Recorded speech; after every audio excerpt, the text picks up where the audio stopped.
नमस्कार दोस्तों, स्वागत है आप सभी का आपके अपने चैनल द रिटेल इन्वेस्टर में। दोस्तों, यहाँ पर मैं जिस स्टॉक की आज चर्चा करने वाला हूँ उस स्टॉक का नाम है एशियन पेंट्स लिमिटेड। और स्पेशली जो रिटेल निवेशक हैं वो अभी आप कह सकते हैं इतने ज़्यादा जो वर्ड यूज़ करना चाहिए डरे हुए हैं। क्यों? स्टॉक ऑलमोस्ट अपने ऊपरी स्तरों से आपको मोर देन 28% की गिरावट तो दिखा ही चुका था। ठीक है, प्लस एक और चीज़ जो है, स्टॉक ने एक साल में लगभग 20% के आसपास की नेगेटिव रिटर्न अपने निवेशकों को दे रखी थी। और ये कोई ऐसा स्टॉक नहीं है जो स्मॉल कैप हो, मिड कैप हो, जहाँ पे आप मेंटली प्रिपेयर रहते हैं कि भैया हाँ गिरावट होगी, इतनी ज़्यादा वोलेटाइल तो हम सह लेंगे। प्रॉब्लम ये है, ये एशियन पेंट्स है, यानी आप कह सकते हैं एक ऐसा स्टॉक जिसने कंसिस्टेंट परफॉर्मेंस दी है, एक ऐसा स्टॉक जो लार्ज कैप स्टॉक है, आप कह सकते हैं HUL इन तमाम स्टॉक के मुकाबले रहता है ये। और पिछले काफ़ी समय से आप देखेंगे ना तो ये एक रेंज बाउंड में है। जी हाँ, पिछले काफ़ी समय से ये स्टॉक एक रेंज बाउंड में है।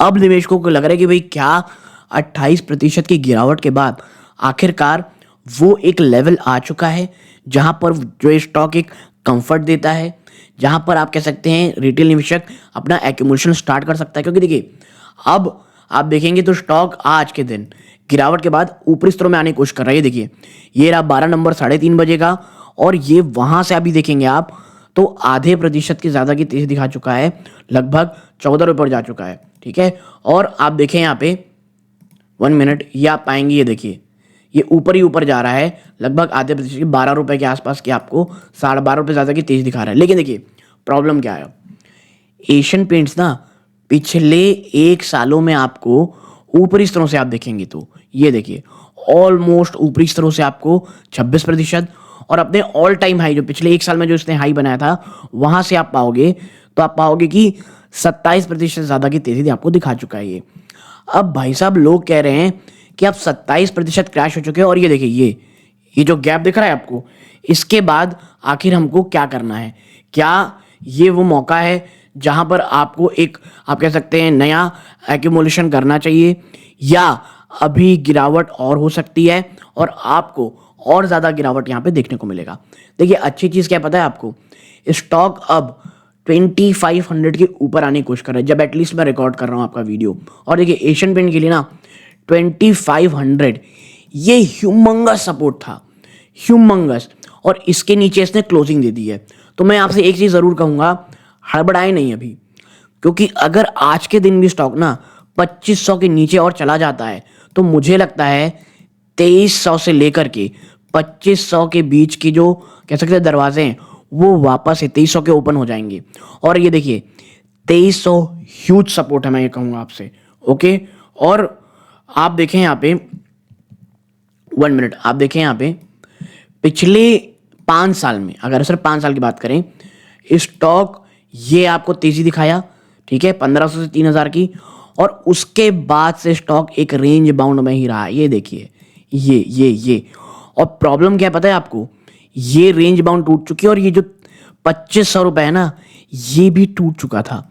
तो ये जो आप गैप देख रहे हैं, अगर 2500 को अगर आज ये नहीं ऊपर तोड़ करके नीचे, माफ कीजिएगा, तोड़ करके ऊपर नहीं गया ना, तो फिर भाई साहब प्रॉब्लम आएगी।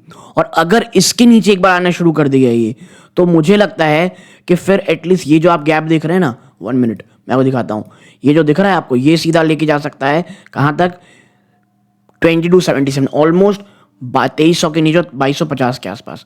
और फिर आप देखें तो 2100 के दरवाजे भी आपको खुलते हुए दिखाई देंगे। और इसीलिए मैं आपसे कह रहा हूँ कि भाई साहब 2500 रुपये से लेकर के नीचे आप देखेंगे तो 2300 रुपये, ये एक ह्यूमंगस मैं कहूँगा एक जोन है, ये नहीं टूटना चाहिए एशियन पेंट्स का। ओके, तो ये चीज़ें हैं। अब क्या वाकई में इतने खराब नंबर्स आए थे? एक निवेशकों के मन में भी सवाल हो सकता है ना कि क्या वाकई में इतने खराब नंबर्स आए थे, और अगर आए थे तो रीजंस क्या हैं? देखिए बहुत से रीजंस हैं। अगर हम सीरियसली चर्चा करें ना तो रीजंस की, सबसे पहले एशियन पेंट्स का रीजन है वो है, पहला मुझे लगता है वो है लालीना। देखिए लालीना से हुआ क्या ना, मॉनसून जो था वो बहुत ज़्यादा एक्सटेंडेड हो गया, जिसके कारण जो आम जो रिटेल ग्राहक रहता है वो इस बार आप देखेंगे तो उस प्रकार की पेंट की बिक्री नहीं हुई है जितनी होनी चाहिए थी। और ये इसके ना ईयर ऑन ईयर सेल्स में भी आपको देखने को मिलेगा। तो जो टॉप लाइन थी वो बहुत बुरी तरह प्रभावित हुई है। तो ला नीना के कारण जो इश्यूज आए, वो जिसके कारण जो एक हमेशा जो ये पीक सीजन रहता है कि भैया दिवाली से पहले होने वाली है, अगर पानी ही गिरते रहेगा आदमी करेगा क्या। फिर क्या था, फिर क्या कोई इशू था? जी हाँ, बिरला ओपस। जी बिल्कुल, बिरला ओपस।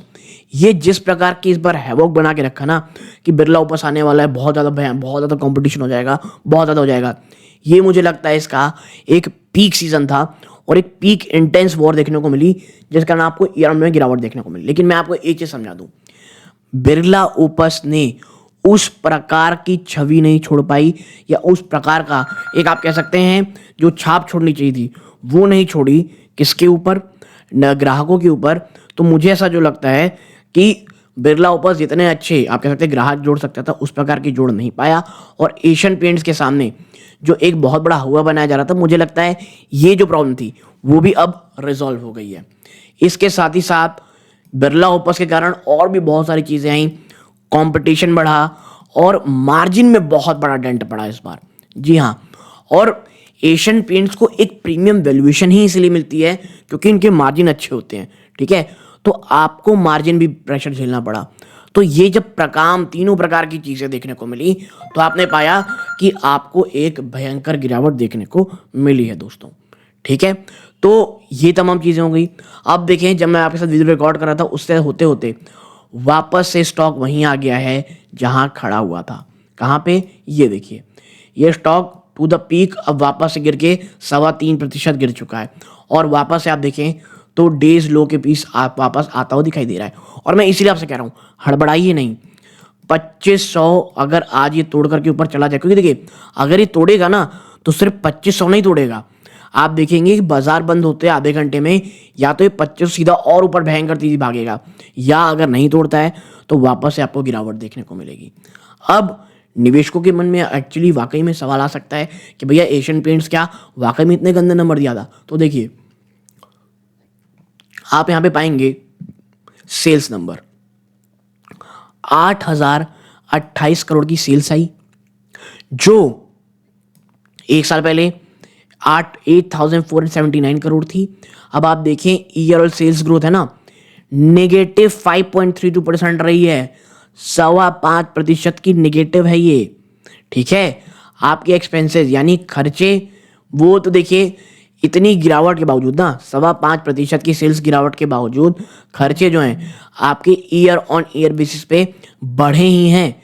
6,762 करोड़ से बढ़ करके 6,788 करोड़ हो गए हैं, जिसके कारण आपका जो ऑपरेटिंग प्रॉफिट है यानी प्योर, ना टैक्स ना कुछ भी, कि आपने माल बेचा, उसके बेचने के लिए कुछ खर्चे हुए, उसको आपने माइनस किया, तो यहाँ पे ऑपरेटिंग प्रॉफिट आप पाएंगे 1240 करोड़ रुपए, जो एक साल पहले 1716 करोड़ थे।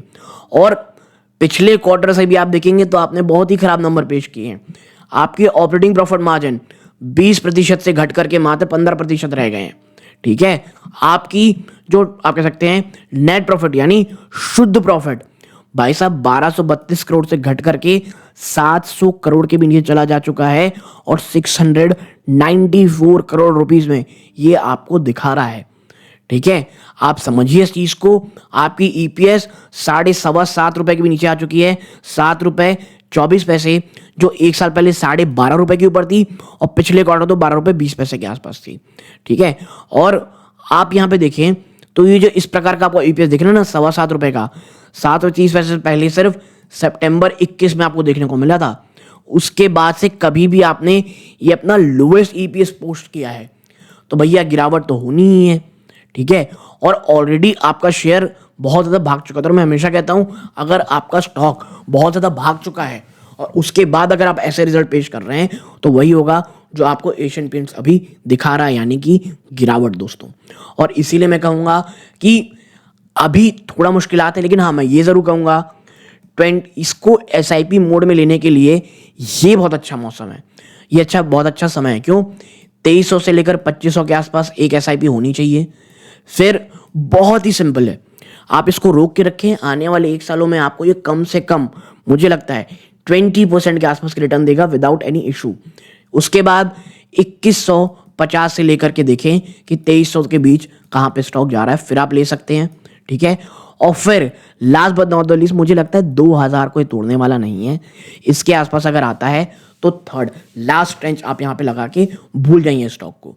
ठीक है, एक साल में एटलीस्ट आपको 15 to 20% के बीच का return without any major issue आपको यहाँ पे देखने को मिलेगा। ठीक है, क्योंकि मुझे लगता है जो भी नेगेटिविटी है, जो भी चैलेंजेस है, जो भी इश्यूज हैं, वो तमाम इसी क्वार्टर में प्राइस इन हो चुके हैं। और सबसे बड़ी चीज़, आने वाले समय में जो क्रूड ऑयल है वो आपको एक बड़ा डिप मार दिखाई देगा। और देखिए ऑलरेडी ट्रंप आने के बाद ना क्रूड ऑयल में कमी देखने को मिल रही है, तो वो कम होगा तो मार्जिन और ज़्यादा मजबूत होंगी। इसीलिए मैं कह रहा हूँ अगर वाकई में आपका विजन एक साल का है तो ये एक बहुत ही अच्छा लेवल हो सकता है दोस्तों। ठीक है, लेकिन यहाँ पर कोई भी बाइंग सेलिंग की रिकमेंडेशन नहीं थी दोस्तों। अगर आप खरीदारी बेचना करना चाहते हैं प्लीज़ अपने वित्तीय सलाहकार सलाह ज़रूर लें। ये सूर्यकांत है, जय हिंद।